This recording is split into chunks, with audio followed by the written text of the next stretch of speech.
performance one we'll never forget. Looked impossible, but it is Zenyatta still unbeaten under Mike Smith. Gio Ponti second, Summerbird, and then Richards. I almost start cheering all over again. So I'm going to start crying all over again.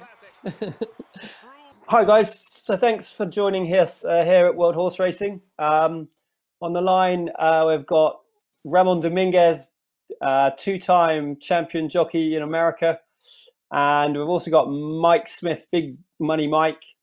And we're here to talk about this evening a very special horse race that the two of you were involved in, the 2009 Breeders' Cup at Santa Anita. Mike, you were on Zenyatta, and Ramon, you were on Gio Ponti.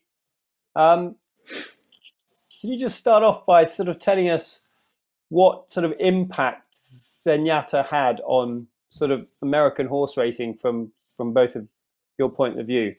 Maybe Mike, you go first. Sure. Yeah, I mean, she came along at a time. Not only her, there was another filly that was running around the same time called Rachel Alexandra. They were both just tremendous fillies. Of course, one was younger, 3-year-old, and Zenyatta was older, and they were just dominating American racing at the time. And Zenyatta had a fan base that was just, it was, to this day, is still pretty crazy, believe it or not. You know, she came around at a great time. Racing needed a superstar, kind of a hero, and she was all that and more. If you never got the chance to actually see her, it's hard to describe her. She would be entertainer of the year every year with her racing tactics, the way she would dance, and as big and as tall as she was, the way she would tower over other horses. And the whole thing was quite a bit of a show that she'd put on before she even ran. So she was pretty incredible. Talk us through the dance. There was she used to do a little pre-race jig, didn't she? Talk us through that. Yeah, I think a lot of that started because she was pretty high strung early on in her career, and if you warmed her up, the more you warmed her up, the worse she got. So we got to where we would just stand her still, but she had so much nervous energy built up. She'd started this dance, and it just became. She got really good at it. She got better at it, and you could almost get her to do it anytime you wanted. You could cue her, and she would actually do it, which was pretty neat. But that's how that all got started, and it just turned into a whole show after that. And how did you get the ride first up? When did you first hear of her, and when did you start thinking, oh, I might be able to get on this 2-year-old? Or well, I was getting on her to start with before she ever ran. I was breezing her. And matter of fact, I had worked her out of the gate and got her ready to run her first time out. I was riding a really nice filly for Frankie Brothers called Tessa Blue at this time too, a trainer that was out of Kentucky. And they just so happened that she was running in a big stake race. It was on Thanksgiving Day. She was running a big stake race in Kentucky, and John decided to enter in a race that was going 3/4 of a mile, which we thought was way too short for her, and he released me to go ride Tessa Blue and we put David Flores got on her the first time, and we thought the 3/4 would be way too short. She'd probably come run well, but once we ran her long, that's where she's gonna really excel.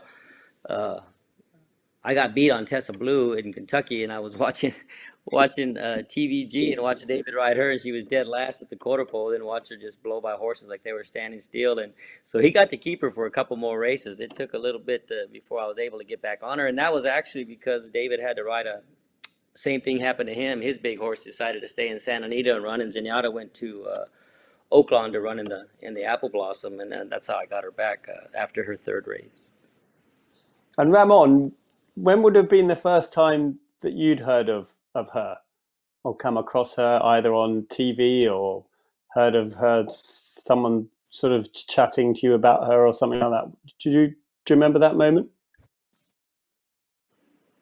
Yes, I remember watching her because there was already the huge buzz about this amazing filly, and of course I watched some of her races, and I was blown away by her tremendous kick. And then I had the opportunity to ride against her. Once was when Mike rode her for the first time in Auckland. I actually rode another filly that finished third in the race. And after that, I rode against her a couple other times, and one of them I finished second in the Breeders' Cup with a filly called Coco Beach for the Godolphin, and Zenyatta, of course, won. And then the last one was in the Breeders' Cup Classic. That was just an amazing race. Now, we can't forget your horse, Gio Ponti. I mean, he ended up winning 7 Grade 1s. Tell us a bit about him. He was a very nice horse to ride. He will be able to place himself sometimes within the pace of mid pack, but most of the time it will be farther back. However, when it was time to get going, it didn't take him too long to turn on his engine, so to speak, and he was very, very consistent. He always gave it a good run and always finished up strong. So I was very fortunate to have the opportunity to ride him because, again, not only was he consistent, but he was consistent at the highest level. Now, if you cast your minds back to that day at Santa Anita in 2009,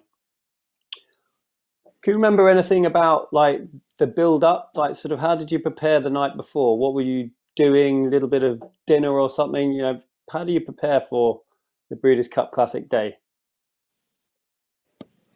You want me to go Well, first? my preparation is different than Mike's.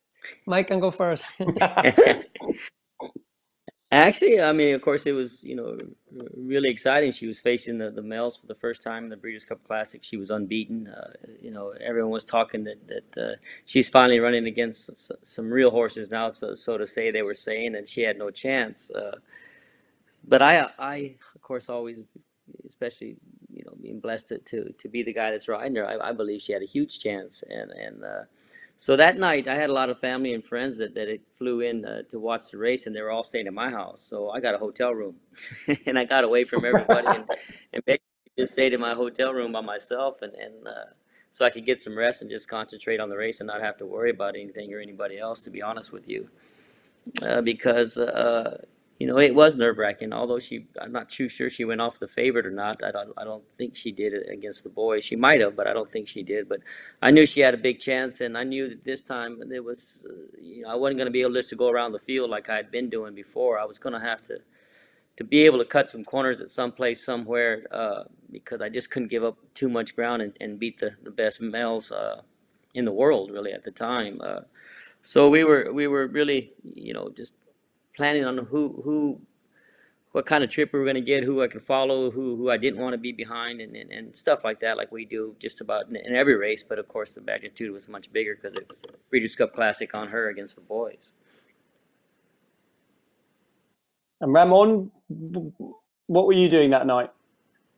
So just another typical night for me in terms of eating dinner early and going to bed as early as I could. And of course, I couldn't help to pick up the program for the following day and just take a look at every race, and with maybe a little more emphasis on the Breeders' Cup Classic because I had a good chance. But it's more of a anticipation and excitement and just kind of getting a feel of, like Mike said, what the race is going to be like and who may you be following and who not.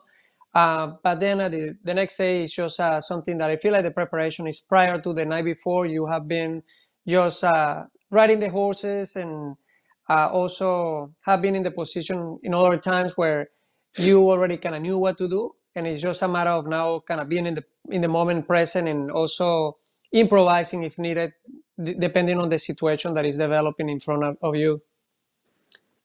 Now, talking of that, on the day, you were going down to the start, and there was a long delay at the start, wasn't there? Yeah, there was. Can you talk us through about that? Talk us through about that, because obviously Zenyatta, you said earlier that she, she could get wound up and all that kind of thing. What was it like down at the start with the delay? Well, it was probably pretty nerve-wracking for not only me but for all of us, to be honest with you. Quality Row was not handling. There was a big helicopter flying up above. I don't know if they were filming, had the cameras up there, or what exactly was going on. If Ramon remembers that, there was, and he just, Quality Row just wasn't having no part of it. He didn't want to load. They couldn't get him in the gate. We were all loaded. He was one of the last horses to be loaded in the gate. So all of us are standing in there for a long period of time. And not only are we standing there, I mean, when he'd get halfway in, he'd hit the gates so hard, he'd rock them gates. And so it was pretty nerve-wracking there for everybody. And then, of course, finally they had to scratch quality road, and we all had to back out, get off our horses, wait a little while longer, remount, and get back on. And then in that period of time, you just hope that your horse has kept its cool and its calm, and not lost it themselves, because it's pretty easy for another horse to get pretty upset when all that's going on. Fortunate for me, Zenyatta although she was a big aggressive mare, she was pretty cool and calm, and handled the whole situation really well. Actually, I felt like all the horses in there did. I didn't see anybody other than Quality Road that was having trouble with the day. And Ramon, what do you do as a horseman? What do you do to keep them all calm? Yeah, so first, I do not remember the details, as Mike was saying, about why was it that the delay took place. I do remember just being calm and trying to keep my horse calm, and that depends on the animal. Some horses, actually, you sort of keep them active or jogging, let's just say, and that seems to keep them more calm than a horse that is just walking. But for other horses, if they are walking and maybe keeping them away from the rest of the horses is something that will help them. So depends on the horse. Now, if you have a horse that is really, really nervous, there is just so much you can do. But certainly, the ability of your horse to relax and to handle these situations that are no foreseeable makes a huge difference on the how the horse will perform. So, like May says, fortunately, pretty much everybody that they handle the delay well. And that's sometimes half of the battle for these big races. And as a sportsman, you want to get on with it. What's that like down at the start, thinking, Christ, how long is this going to go on for? Is that tricky? Well, it can be, again, depending on what kind of horse that you're riding, as far as the style. If you're a horse that a speed horse, a horse that not need the lead type, or that lays up close, well, this kind of delay could really bother those kind of horses. It can get them pretty riled up. They might not break as well as they probably would have if that wouldn't have happened. So that was a big worry probably for the people that were on those type of horses. Fortunate for me and Ramon, we both came from way out of it, so the break wasn't near as important to us. Although you still want to get away well. We weren't going to be in the top flight. We were both going to be back towards the back end of the pack anyway. Again, you just worry about your horse. As long as it's keeping its head on cool, then everything else is all right. We'll get reloaded, and we'll start this race pretty soon. Now, before we start the film, you watch virtually every race of Zenyatta's, and she's always held up, always back. Even if you watch her first kind of couple of races, what was that about? Why is that? She was really big. She was a little over 17 hands tall. She was 17.2 to be exact, and she was a big girl on top of it. I mean, there was a lot to her, and it just took her a little bit to get going. A situation happened early on in her career where she got really squeezed really bad the second time out. I think it was her second or third time out, leaving the gate, where she got knocked around pretty good, believe it or not, because she wasn't very quick out of there. And so ever since that moment, she got to where she would just basically would miss the break, just to make sure she came out clear on her own. And she was happy just being back there. And it was a very comfortable spot for her. Although she was back there, it almost felt as if you were on the lead, because she'd have her big old ears pricked up, and she was, you felt like you could catch him at any time. That's how powerful and that's how quick she can move, especially after the race had already run about a half a mile. She would get herself into the race pretty easy. All right, so you're at the start. The gates are open. Can we watch the video, please? Fields sent on their way in the Breeders' Cup. Go ahead there, Ramon, because I broke in the wrong lead. She left her in her left lead and kind of ducked into the gap just a little bit there, and I thought, oh great, now I'm giving them even a little bit more of a head start than I wanted to. But once I got her corrected and back on her right lead, she got pretty comfortable, and now I'm just looking for beautiful horses that are moving well in front of me, horses to pick out that I can follow. And Mike, what is the right lead? Can you explain to people what that is? Well, A horse usually leads the gate. They should anyway on the right lead. In America anyway, the straights are in the right lead. When they hit a turn, they go into the left lead. When you're running American racing, if you go on the other way around, of course it's the opposite. But you want them in their right lead through the straights, and the left lead into the turns. And Ramon, are you happy where you are right now? Mid-pack on the rail? Very much so, yes. Yes. And early in the race, my focus was for the horse to relax, which he did. I was very pleased not only with the position where I was, but equally important how my horse was handling, and certainly following some horses that were moving pretty good in front of me and saving ground. So very happy.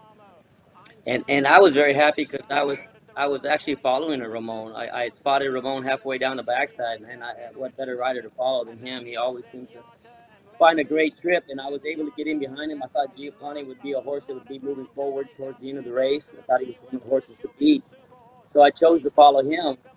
Ramon drove to the inside, as you see here, and there was only room for one at that point. I had to go to the outside to see if I could run it down, and once I got her clear, well, the rest is history. She opened up that big stride. It was just amazing. This is unbelievable! Zenyatta!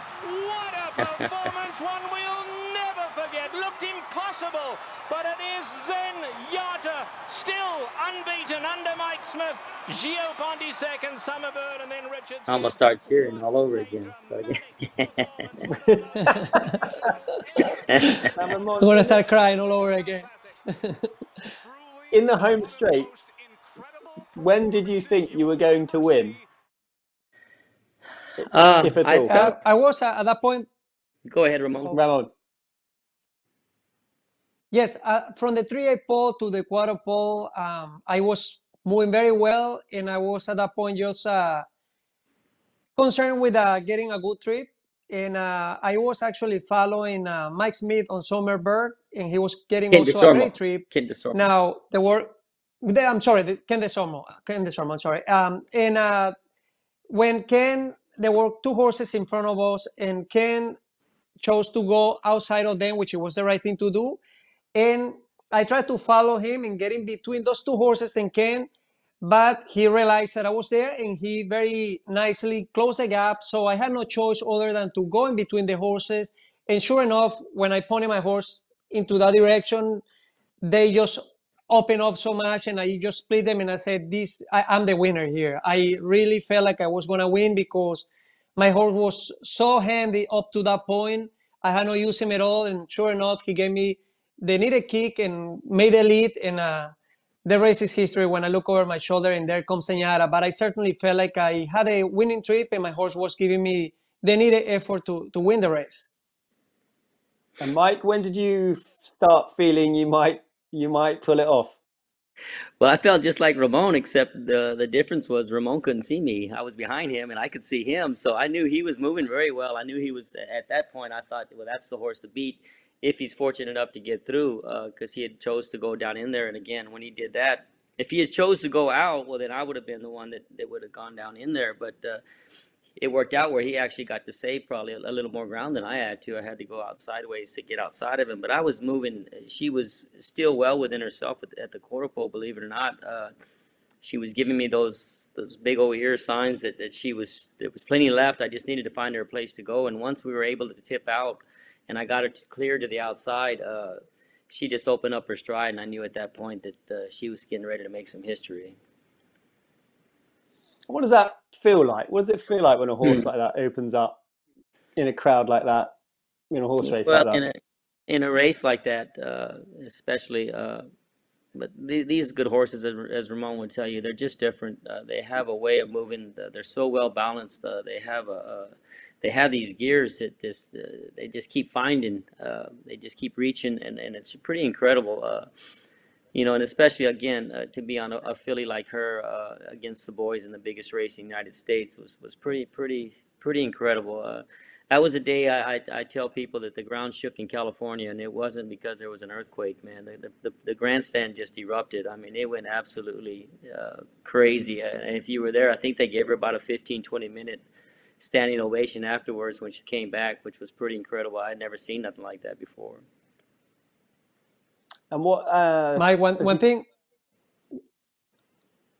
that I would like for Mike to tell is because I have asked him in a couple of occasions, of course, fascinated with this amazing filly, and but the one thing that caught my eye, as well as many people, is despite how big she was, her ability to just give you that kick right away. Because typically a horse that is that big or that long, they are just sort of one pace, and when it's time to pick it up, it takes them quite a while to get going.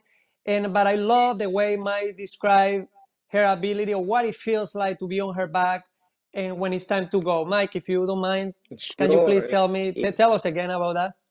And it was, Ramon, even early on when I started getting on her, for as big as she was, you would just think that she would be just very sluggish, very hard to get moving forward, but she was totally opposite. She was probably the one of the very few, especially that size, which is probably the biggest racehorse I've ever ridden as far as in a race. But when they're that big, they just don't move like she did. She was very agile, much like a cat. I mean, she could go from side to side just as quick as she could go forward, and it just never, and it wouldn't even move you. You felt so comfortable when she would do that. It was just amazing how quick she was, and you could be within 4 or 5 lengths behind a horse, and you let her open up her stride, and with a matter of 2 jumps, she was on top of him.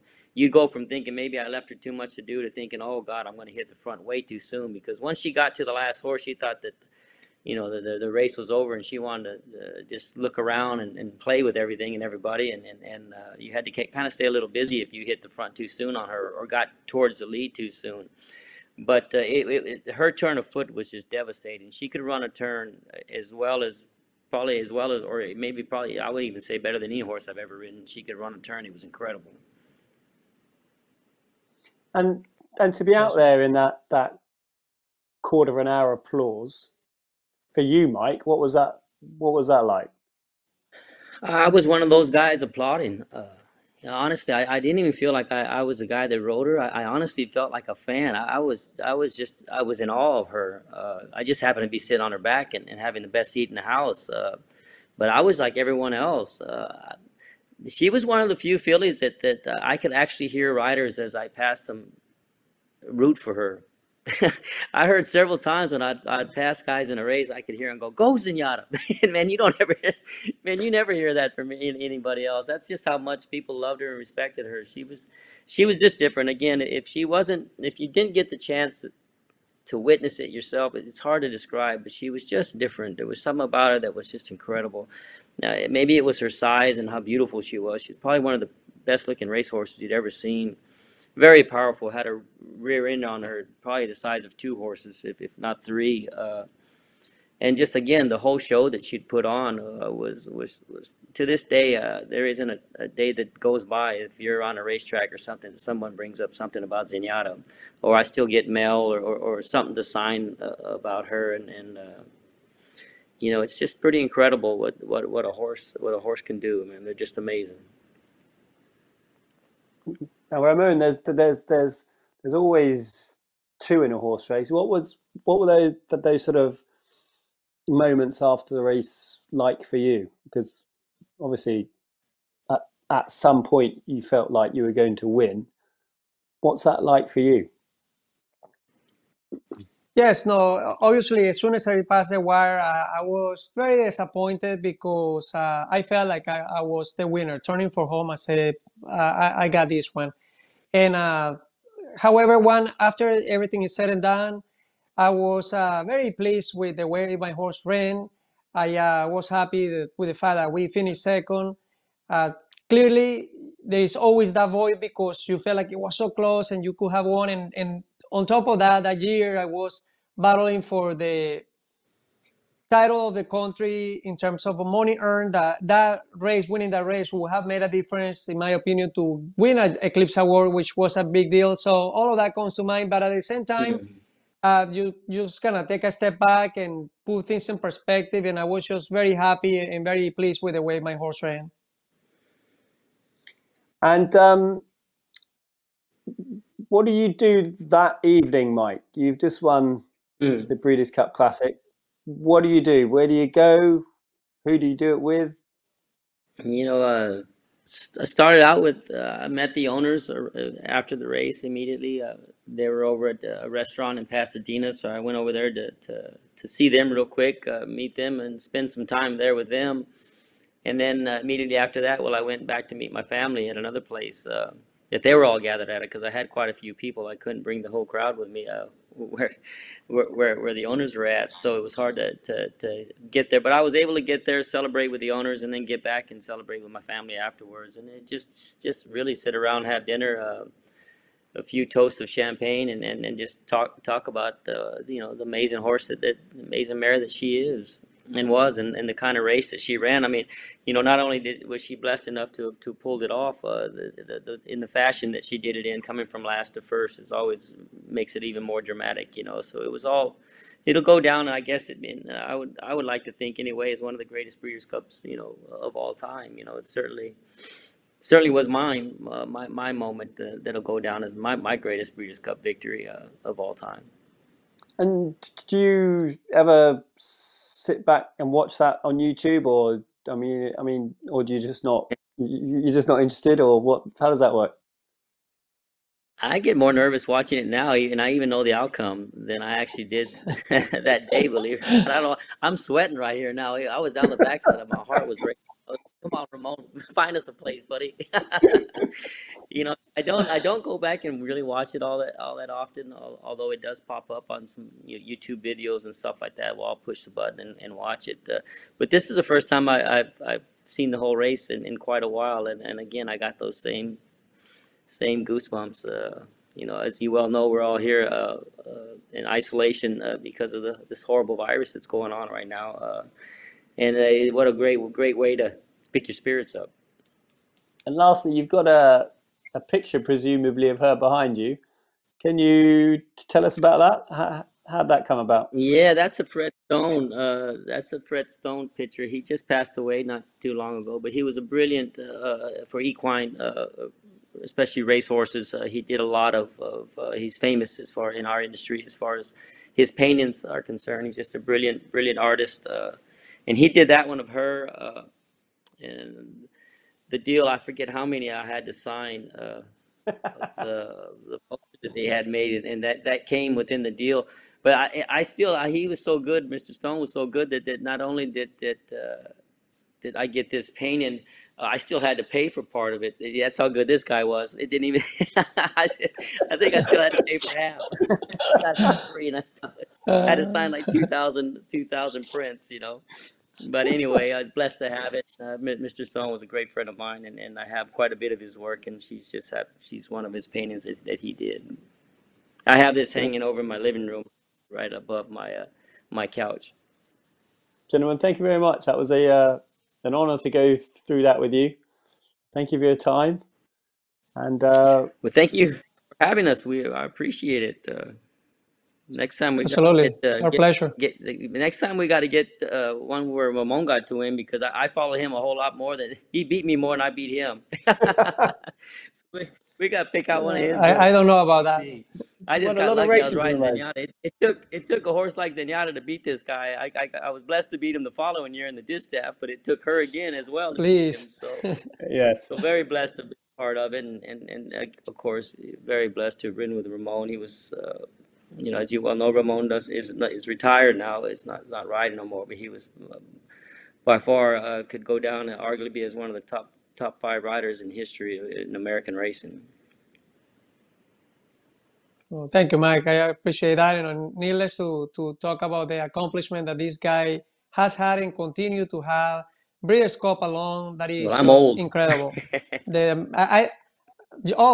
I tell you what, doesn't get old. I don't know how many Breeders' Cup wins you have, because honestly, I have lost count. I can tell you very quick, I have won 3, very, very fast. But with you, how many have you won, Mike? 20-something? How many? I've been very blessed. Yeah, I'm not done yet. I hope. I'd like to try and get it as high as I can, because man, you got these young guys, that are winning these kind of races. These Ortiz brothers and Van Dyke and all these guys then they're gonna try and catch. I got one record right now that I'm holding on to, and it's my Breeders' Cup. I'm trying to get it as high as I can before I retire. How many have you won so far, Mike? I believe 26. I believe, yeah. That's it. Yeah. Wow, that's awesome. Cool. Amazing. Thank you. Thanks very much, guys, for your time. Congrats, man. That's I amazing. really Thanks for appreciate having us it. on. I enjoyed this afternoon, and anytime you want us on, please holler.